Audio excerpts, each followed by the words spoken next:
Welcome back to another video. Today we're going to be reviewing Invincible Season 3. So, me as a fan of Invincible, I am someone who has only gone into it through the show. I have some major spoilers from the comics that I know, as well as minor ones. But Season 3, I guess let's get started. So, first of all, I really love what they do with Oliver this season. I know a lot of people are going to find him annoying. He is a trope that I expect, so I wasn't like too bothered by the fact that he wants to kill everybody. On top of that, the boy's right, yo. Like, this arc for Mark coming to accept that some people have to die is pretty dope. It's something that we wish, like, Batman would just understand when it comes to Joker. Like, God forbid the Joker wins because you kill him. At least he's gone, bro. The deaths in this season, like these permanent deaths, are crazy. Now, again, I don't know everything about the comics, so for all I know, the Mahler twins have some kind of backup protocol and they make it, but seemingly they've been killed off this season, which is such a ballsy move. Um, like, we're in the third season and we've already lost quite a few characters. Everyone talks about how nobody stays dead, but they don't talk enough about the ones that do. The Mahler twins may have been a minor characters in the grand scheme of the series, but we've gotten into a routine with certain characters, with the Mahler twins, with Rex. And so for some of these characters to start dying permanently is pretty crazy. I won't go into any comic spoilers, by the way, from the things I know, but there's certain characters' deaths that I know are coming up, and it's just like I can't imagine the rest of the series without them. Luckily, Rex's legacy will continue on with Robot, Rudy. So, like, eventually we will get that beautiful Rex voice acting back in the series. But Rex as a character is someone I always liked. As the Dick, I still loved him. He was lovable. He was charismatic. Like, I loved Rex already. His arc, like when he got shot in the back of the head, right? I had a feeling that somehow, some way, he was going to get out of it because it's Invincible. But the arc they put him on after that was so good. And what they do with Ray, because in the comics I know she is a dude and she just die and he dies. What they the chemistry with Rex and Shrinking Ray is so good. I'm someone that at the end of season 2, I was really looking forward to Mark and Amber getting together. Now that they're together, I'm bored. I'm so bored. Like, it's a nothing burger, man. You just see the absolute charm of Ray and Rex, and it's eye candy. Like, they're so good together, and it adds to the tragedy that we'll talk about a little bit later. But then you get to Mark and Eve, and I'm so bored. I'm someone that I want to get to the big story stuff, but I really feel that they should have kept them apart until closer to the end of this season, because we only have about a year in between seasons now, and I really feel like we needed to linger in the present of watching the show with them not together. Like, really lean into the fact, like, he wants to be with her. Lean into the fact that, like, when he was with Amber, he still loved her. They talk about it, but it's not present enough for me personally, and I think they get together just a little too soon, and we don't get to build back onto that chemistry. Um, and then their prison episode, it's a decent episode, but I think it might actually be the weakest in the season for me personally. It just kind of, like, don't get me wrong, I'm not trying to say that every episode needs something crazy, but it just feels like nothing happened. I wasn't as enthralled with it. Nolan's story this season, very limited, but so good. His relationship with Alan is fun to watch. Alan is so great to see. I remember being so disappointed when I thought he died, only to find out this dude just, like, became the Hulk. So good. Alan is always good, and I really love what they did with that. Getting into Angstrom's survival. Didn't see that coming. That is something I wasn't spoiled for in the comics. I knew that Angstrom's death was coming. I knew that he was going to be Mark's, like, first kill.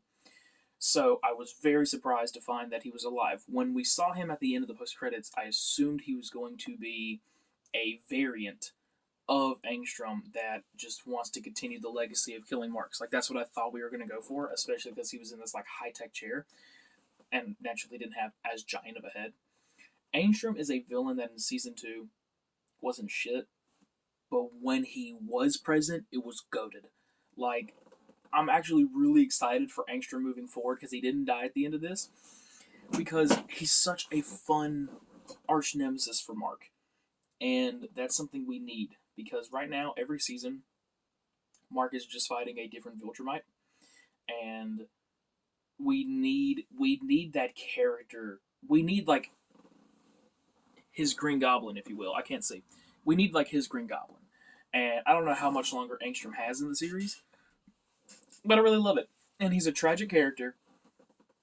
So much goes on with him.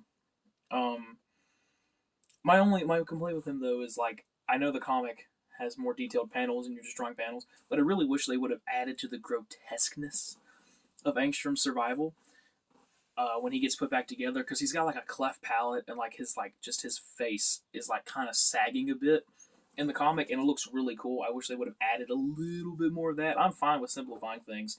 Obviously, it's a cartoon that's being produced with a unfortunate amount of animators in less time, so you know, trash garbage. And speaking of that, let's get to the animation. I've never been bothered by the animation. I did notice in certain scenes, it's not even. It's just like some of the punches just are a little straight. You know, that's it. I'm not bothered by it, and clearly they saved the budget for the last episode, which we'll get into soon. So I'm never someone that's complaining about the animation. The animation's fine to me. It's a simple art style that still has its own. I still feel like it has its own unique feel a little bit. Season 1, I never even noticed the CGI backgrounds because I'm focused on the characters. Um, it is what it is. I enjoy it, and it's going to make sure that we get the show on a yearly basis after waiting 2 years for it. Naturally, you want the animators to be able to cook, but as long as we get like big action season finales, then I'm not too bothered by the animation lacking in some places. In terms of gore this season, damn, Mauler's deaths, fantastic. Um, Adam Eve, like, so without going too far into spoilers from the comics, because I'm not spoiling, I'm just going to talk from the basis of what we've seen. I knew that she had the power to survive traumatic things like this, and I know how her powers expand in the comics that I won't get into. So I knew that basically any scene I see of her until I reach a point that I have seen in the comics, I know she's going to be fine. However, my jaw still dropped because holy cow, dude. Her face is mangled, her guts are out. It's absolutely gruesome. I love it. I hate her father. And it's like, yes, he's well written, but it's just like I want his death.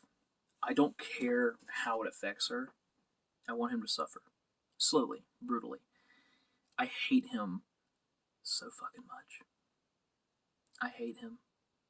There's a comment I see very often, which is along the lines of, and I'm paraphrasing here, in a world where Omni-Man is Mark's dad, this dude is still the worst. You gotta suck pretty bad. What about Deb getting a new relationship? I don't really care about it. I'm starting to care about him more because just like the way he talks her down from like the kids getting in trouble, it's pretty nice to see. He's got a different design than in the comic, which I think works for the show. He's a good looking man. Um, I have a feeling his death is imminent. I feel like he's going to be one of those tragic characters that that ain't gonna make it to the end of the series. I can tell you that. Uh, in terms of the Invincible War, did not know about it going into it. I heard about it as we got to the episodes from comic readers, but I knew nothing that happened in it, and that included the death of Rex, which is something I knew was going to happen this season, and I didn't know that from the comic. I knew Rex. I basically know that everyone's going to die at some point. Like that's how it's got to be. I have a feeling that this series, even if the last season or even just the last couple episodes take place in the distant future, that means that all the characters that we love that don't have immortal properties are going to die. So like that's guaranteed. And when the Guardians of the Globe came out, I just knew that Rudy was Rex in there. I had a feeling. So I knew his death was coming. However, I didn't think it was going to be this soon. And I'm conflicted with it because I hate it when a character finishes their character arc and immediately die. That shit drives me crazy. I hate it so much. I understand that it's the story, and that in many cases a death is a beautiful send off, but it's just like it's like the moment he gets like really enjoyable to watch is when he dies. But at the same time, it's such a awesome Majin Vegeta sacrifice that actually mattered. And like it's so conflicting because the death itself is an awesome death. The voice acting, by the way, I don't hear enough people talking about that. The way he talks about blowing up his skeleton and his voice is cracking, so beautiful, incredible. And just that shot of his silhouette from the ashes, amazing. I'm just so conflicted because it's a fantastic death. It had to happen.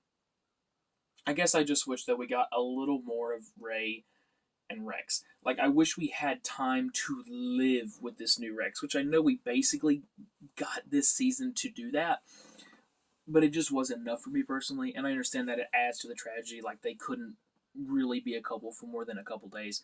I understand what they're going for with that. And I don't know where Ray goes from here on out, especially since in the comic, like, she's dead. So, I don't know where Howard Stark. Maybe she just stays out of the superhero life, and like this is the end of her story, which is really sad. But yeah, it's fantastic. It's a fantastic send off, and he was my favorite character, and I didn't even realize it until we were at the end. But he really was because Mark is obviously one of the best to watch, but he's a character that is still in his arc, and there's so many imperfections to him that kind of suck. But Rex was already just entertaining as hell, and then just his whole character arc was something really sweet. Going into the Invincible War a bit, I love the variants, good stuff. There's something so funny to me about the one variant who's just like, "So this is a prison on your world? I wouldn't even keep you as a slave in my empire." Stephen Yun gives such a silly, like, immature voice to it. I love it so much. The action of it was pretty good. Though I wish we got more of Mustache variant Mark. Yeah, like I wish we could have seen more of Mustache Mark. He just got like killed off in space from Tech Jacket, who I know nothing about, but everyone is hyping him. And speaking of the hype, Conquest. I know nothing about this guy, but everyone is just talking their shit about him. And just from the shot of him in season one, and just the presence of him that I've seen from comic panels, I was so excited for this fight, and I never seen it, but I was so excited. This last episode was fucking awesome, dude. The animation, I told y'all, the animation budget goes crazy for it. There were some shots that were so fluent in the fight. I can only describe it, it's weird, as Disney animation. If you know what I mean, there's certain parts in this that are so fluent. It reminds me of like those old Disney movies, and this is a bit of a deep cut, and you have to know if you know. Like, there's a shot in Steven Universe's, like, I don't know if it was like I think it was the finale when spoilers for Steven Universe, when Steven fuses with his gem side. They do their like dance, and like you see White Diamond wake up. If you know that shot, it's super fluent, and it's because they got a Disney animator to do it because they wanted that scene to be extra special. There's just this certain shot where Conquest slams him down as he's talking and just like gets back to throwing him, and it's just done so fluent. It reminded me of that. We got some CGI buildings, bro. I don't care if the action is good. The action is good. The shockwave he sends throughout the city off of Slam and Mark, brutal. This was the Omni-Man fight with no mercy, and we thought the Omni-Man fight was brutal. Mark getting slammed through people is just devastating. There's a shot of a kid, arm gets ripped off, who just in his room. There's a shot where this kid's arm comes off, and he's just like, ah, ah. Just, I love it. I love that they don't hold back. Powerplex, I guess we'll talk about him while I'm thinking about dead kids. Aaron Paul's dope. So glad he's part of the show. Just wanted to kick this dude in the nuts, man. Like crying, absolutely perfect for the character, but just like every single scene ends with a Jesse scream from Breaking Bad. Just, just no one cares. No one cares. Your wife And the sun was annoying as shit. I was so glad they fried to death. I hate them, and I'm glad they're dead. Conquest though, great fight. Though we talked a little bit about the Eve stuff. Every part of Mark's body breaking to kill this man, and then him slamming his head to take him down, just awesome. And then Jeffrey Dean Morgan. I know everyone wanted Josh Brolin, and from the edits I've seen, it sounds pretty dope. But I think Jeffrey Dean Morgan deserves his flowers here. Love Jeffrey Dean Morgan. Love the fact that we got a Glenn versus Negan rematch in this. If you know, you know. I didn't notice it was his voice at first, and then as I listened to it, you could hear the Jeffrey Dean Morgan isms kind of come out in the way he speaks. But and then just the way that they do Conquest, his lines are already fantastic. He blows out a bubble and shapes it to a heart. I just knew that was going to be show original. I could just tell. He's pop, so good, so good. There's just this shot where he's talking about how lonely he is, and you see the blood go from his mouth into his teeth, like animated so well. Jeffrey Dean Morgan just blew me out of the water with this one because I already love his work as Negan. He played a part in Rampage. Loved him in Rampage.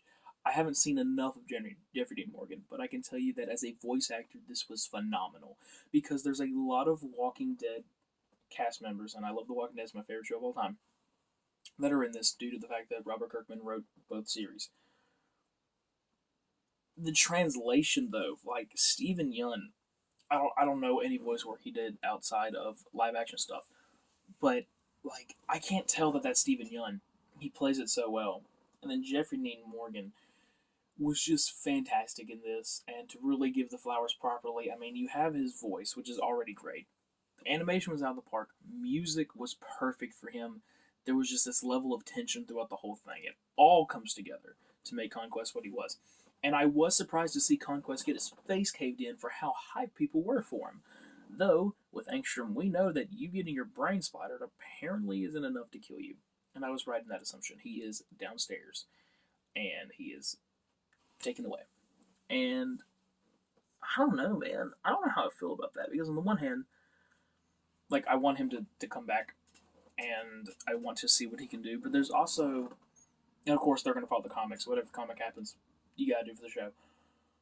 But there's also, I don't think people talk enough about episodic characters just having their moments. And Conquest is that perfect guy to have his own episode. If he escapes this thing, if he survives for however long, my question is, how does that carry outside? Because it's so good because it was so selected. But if we get a Conquest throughout everything, I just wonder how good it'll be. And Mark knows what Cecil's on about. I instantly assumed we're making a Reaniman with the corpse of Conquest. That's not where he went. However, Invincible clones are being turned into Reaniman, and they are still doing shit with Conquest. But, like, Mark should have, like, it's Mark. He's got to know. You got to watch that body get burned. I honestly expected him to just start mushing his head because of what happened with Angstrom. So I find it silly that Mark doesn't watch it happen because he knows he can't trust Cecil. But I also love that him and Cecil are rebuilding a relationship. Mark's got the offer to become leader. He's not thinking about it now. I think it's going to happen. There's just so much that can't happen. Post-credit scene, we brought back Hank from Detroit Become Human. Mr. Krabs himself. I've heard that this is a show original, so naturally I have no idea where it's going. No one does. I don't know. I'm not hyped for it either. Got to see this one through. But I am glad he's coming back, because I've been waiting for his return since he left. I figured he'd be back much sooner, and I'm interested to see where it goes. Another show original thing is this Mummy guy. God, no idea what's going on with that. They bring him back once a season, usually post-credit scene. I don't know. I assume they've got like a full plan. This series can go from like 8 to 10 seasons based on the source material. So I don't know where it goes. But that right there, scattered thoughts, I know. But that is my Invincible Season 3 review. Predictions for Season 4. If you know, you know. And this is going to have her moment next season, I feel. And that's going to be interesting, because we will end a season, yes, with a fight, but from what I can gather, not this giant fight. Instead, it'll be a moment. I'm interested to see how that plays out, and I hope they do it. I hope they do it. I haven't read the source material that comes after that. I just know about certain events that do, so I can't tell you how well executed it is, and of course, we're not going to spoil it here. But I think it's important that we have that story because it's so unique from what we see in all other media, and to have Invincible attack that would be pretty awesome. Uh, let's see. Do I have any death predictions? I think Cecil's gonna eat it next season. However, it's Cecil. He's got to have clones or robot bodies. Like for all we know, he's part machine too, like Donald, and we just don't know yet. But Cecil's getting it at some point. Maybe Black Samson. Something's got to happen with Immortal. I know Immortal and Kate. Like there's no way they're done, which means they'll probably get absolutely destroyed. I don't know where Shrinking Ray goes from here. I'm assuming her story's come to an end as well.